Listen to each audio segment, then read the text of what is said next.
So we're on Kulin Mountain. You can hear the kids. We're next to the school. This is the very first training center that we built. Chantha came up with the name Light of Life, which is perfect. The concept is we want to educate the kids, but we also need to create opportunities for the adults.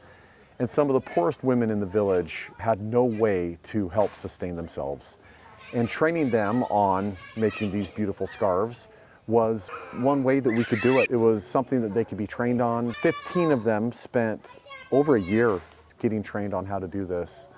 And we would love to replicate this training model because not only does it create opportunity for the individual, it creates an economy, it creates transactions. When we can bring people in from a humanitarian standpoint, or we have very good relationships with distributors in the city, all of this can be sold, they can make money, and they get what would be considered a fair wage for their labor.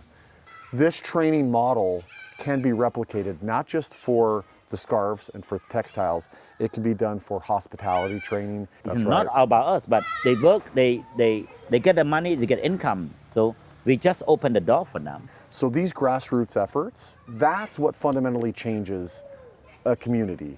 You can't just come in here with $1 million and say, hey, we're gonna make your life better.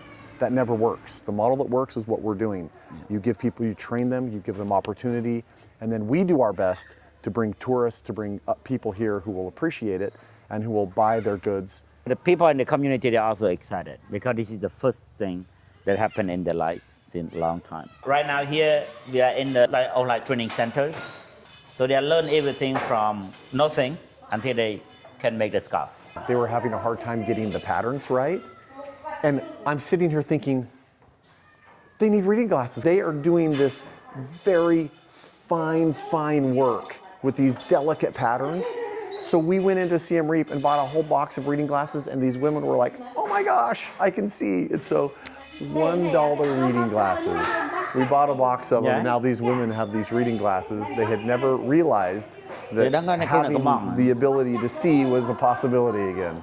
And so you look at these older women and they have their reading glasses on and they're able to make these beautiful patterns. It's so intricate and so complicated. Each color has to be put in a very specific order. And with those reading glasses, she's doing it. The lady here stepped on the landmine. And then she's living in a family that very hard and nobody really taking care of her. But even though that she lost one leg, she still can have another leg to work in our training centers and also to develop her life. So now she got a job. We are now giving her an opportunity to actually do something on her own. Yeah. She's also one of the poorest family in these villages. This is the reason why we take her to be part of the Light of Life training program.